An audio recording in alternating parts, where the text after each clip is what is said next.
just got off the phone with my dad. I was kind of stressing out about it because I knew today was Father's Day, so I had to talk to him. And it's not because it's my dad. Anyone I have to talk to from, back home or a long time ago, it's always stressful because things are different, and I never know. I got to go out of my way to try to sound normal, But I have pretty good practice. I do that with the neighbors and stuff too. I guess most people I interact with, but it's more so stressful when it's someone who used to be really close to you. How you doing? Nice day. So yeah, I woke up and I called him, and I just right away just called him, and it went to his answering service. So 10 minutes later or so, he called me back, and it was a good conversation. I didn't act crazy or say anything crazy. It was real normal, which is awesome, because I don't want them, to worry if they hear me talking crazy. But the thing it's good, because then if I am talking crazy, which is just like what I would consider normal, they can just say, well, he's crazy. We know he's been institutionalized, so he's just crazy, and they won't worry. That's what they do to people like me. That you talk crazy, you go off the script, to get you back on the script with the series of scripts. But yeah, it was good. It was good. It was not long, but the one thing that is troubling is him and another family member over the past few years developed some really serious illnesses within the past few years, and I never tried to figure out if they got the thing, if they lined up. I've always avoided knowing. I never asked. I never wanted to know. I just kind of assumed they did because of I don't know. I'm pretty sure they all did, but yeah. So the effects of that are now coming out in my family, and that's why I do this. That's one of the reasons why I do this. That, and I'm still kind of salty about the circumcision thing. I mean, they didn't even ask me. They didn't. No anesthesia. It fundamentally changes your brain chemistry. It makes you kind of a slave. It makes you kind of less rebellious. It takes the fucking wind out of your sails. You go from kicking and screaming, joyful, to you can see the pictures, like babies. They have a lot of before and after pictures. So yeah, I'll always oppose their shit. And when I say their shit, I don't mean like just the Jews. I mean, yeah, there are Jews that are part of it, but it's a much larger thing. It's a much... See, the thing is, the Jews are like, they want you to focus on the Jews, because then it protects the other people that are involved at much higher levels. So are there some involved? Sure, but it's not all of them. And they're not the final boss. They're like I guess they're like the third or fourth level boss at the end. Let me run into Daniels over here. I'll be right back out.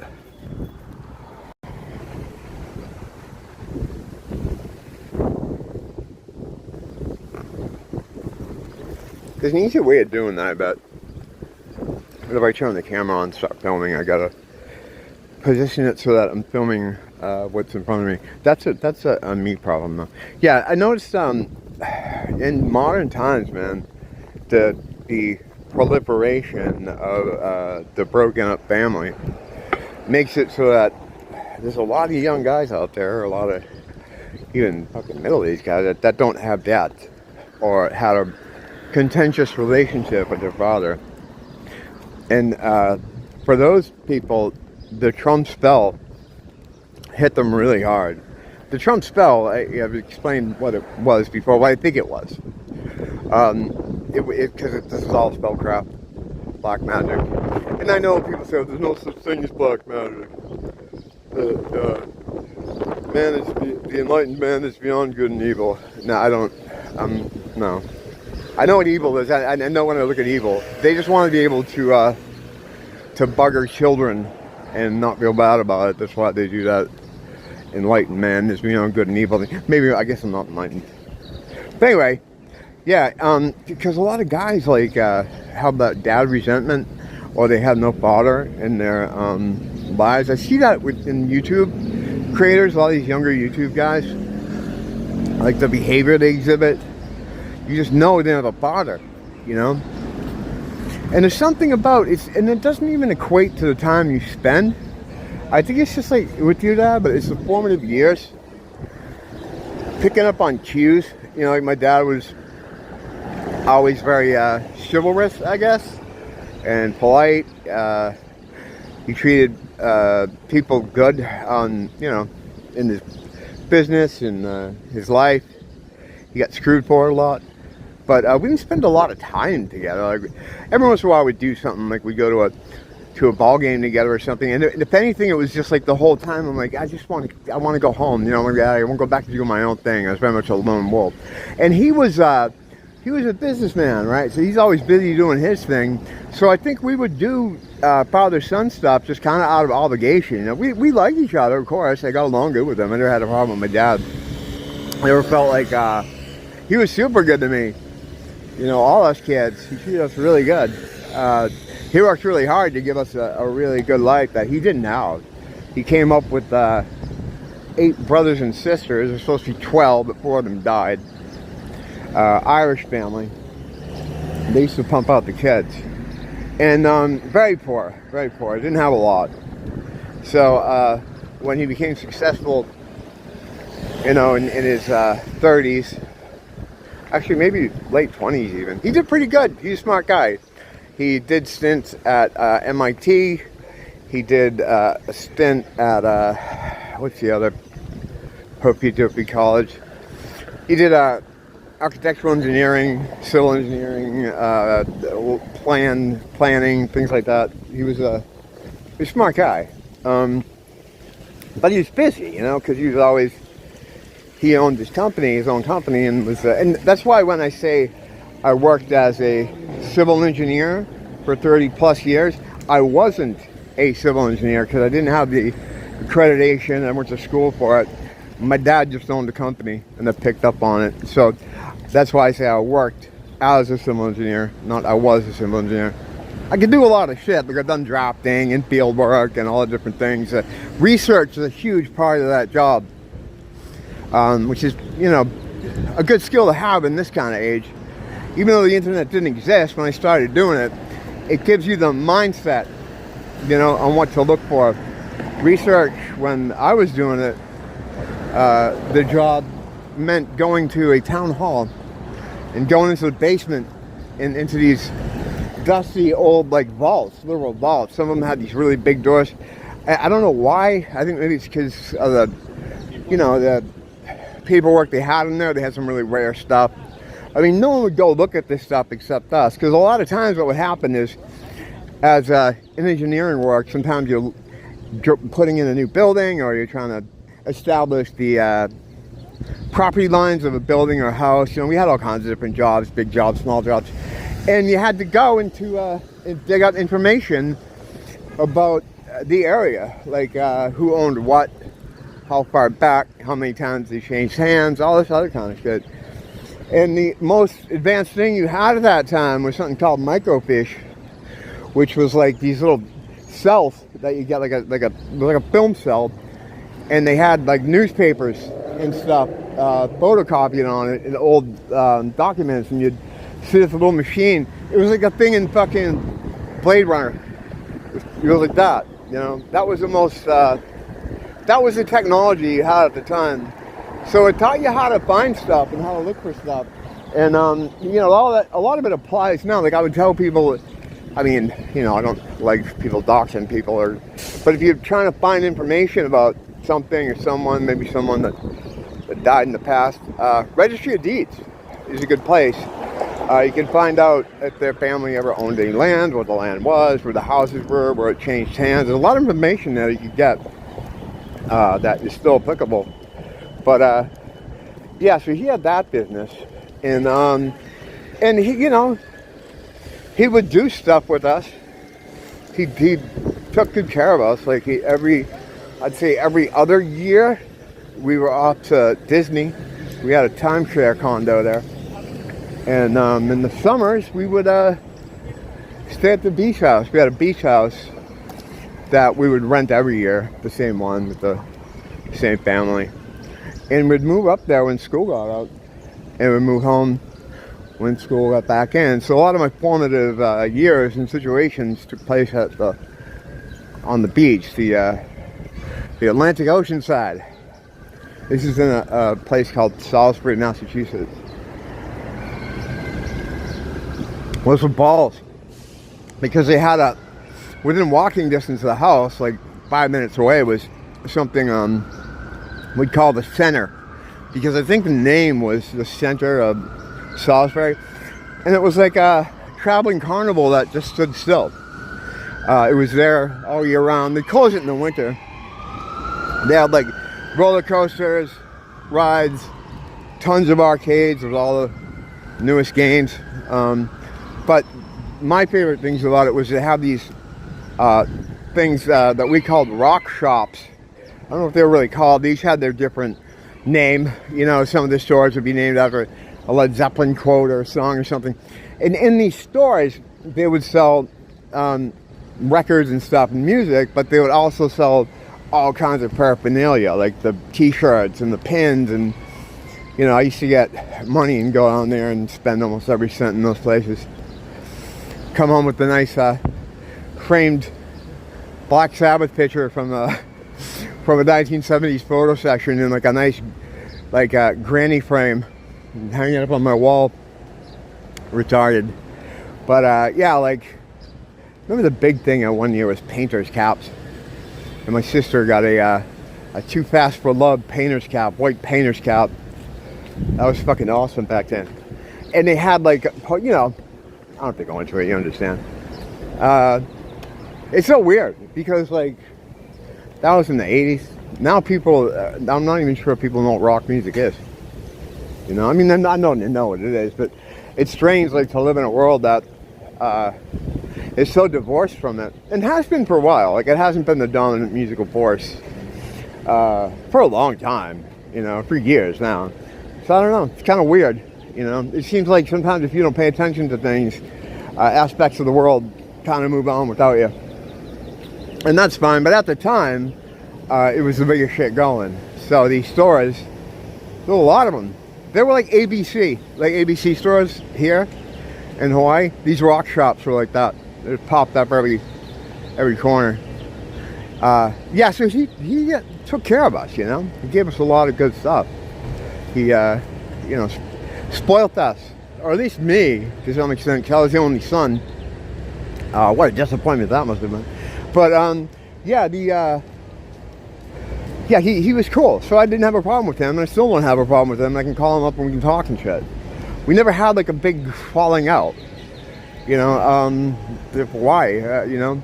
But so a lot of guys I feel bad for, because they don't have a relationship like that, and even more seem to have a contentious relationship with their dads. Like, you know, you'll even see guys whose dads died when they were young, right? And they carry some anger for that, and then they fucking go join Antifa. It's weird. I don't know.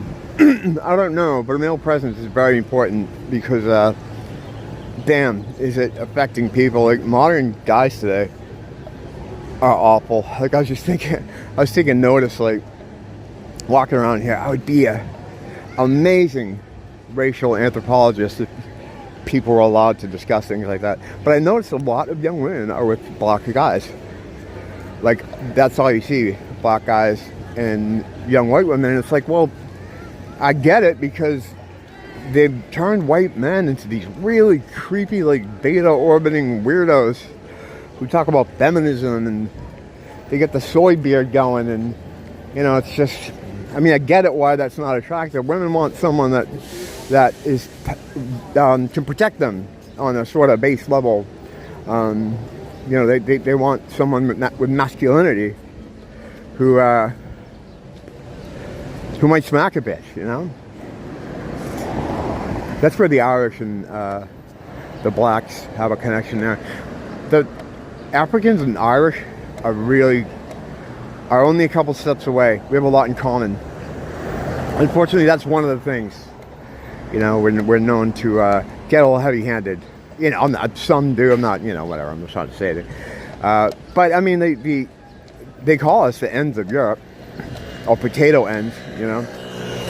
We both have great soul singers. I like ours more though, because ours seem to not fall into histrionics, is what they call it, a lot quicker. Like you have like a guy doing an R&B song, and by the end he sounds like the chick he's trying to keep. You know, like, so we don't do that. But so yeah, I think we get the better soul singers. But yeah, we have a lot in common, and they have more masculinity. They're portrayed as having more masculinity.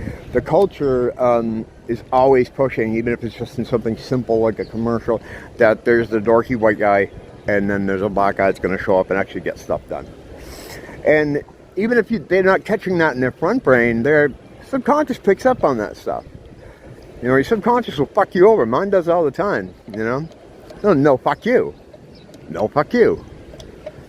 No, fuck you. Yeah. I'm not doing this. So there's a masculinity there that seems to be missing from the modern soy man with his beard and glasses, and he'll talk about you know, feminism, and then like secretly be a sex pest on the side because he's, you know, not being able to have a relationship because all the black guys steal all the white girls now. You know, it's just how it is. I mean, and plus black dudes, like, they don't have the kind of father hang-ups because they're used to just not having dads, period, in the culture, because the black family was destroyed in this country. Ironically, sort of right after the civil rights movement is when they started making moves to break that family up as a dry run, to break up the white families, you know, and it's worked perfectly. We're very fractured. The more fractured they can keep people, the easier they are to control.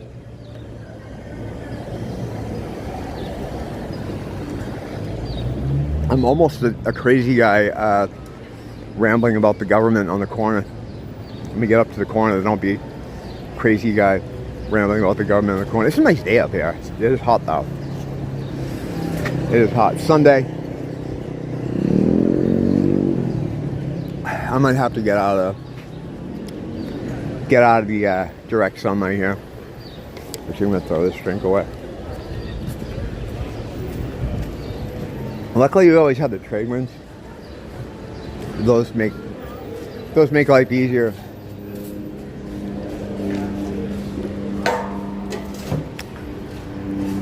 I'll be out later when the sun comes down. Walk around the neighborhood babbling about demons. I just got a comment from a guy from like 2 weeks ago. They hold my comments in my creator suite, and I'm not going to go into another how YouTube is holding the down thing, but there's a reason they do that.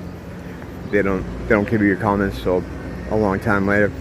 And he's like, back in Jesus' day, you would be dealt with for being like a rambling man, like walking around the neighborhood rambling about demons. Absolutely. You know, I feel bad for those guys who were around in those olden times, like that were that have the same kind of mind that I do and some of us do. Like, you know, they didn't tolerate any of that at all. You know, you couldn't really discuss that in private, and if they caught you discussing stuff like that in private, they'd fucking burn you and hang you or something. Yeah, it's tough. I feel bad for those guys, but I'm carrying the torch now, brothers. You know, carrying the torch for those old dead guys. That's the least you can do, you know. That's why you got to keep doing it. You got to keep going anti-beast. You got to keep pointing out things about the beast, because the beast sucks, and you know, you got to keep calling them out as long as you can, at least until the ice cream van shows up and gives you some push-ups or a Sunday. Thanks for dropping by. Until next time, don't blame the teacher, blame the school.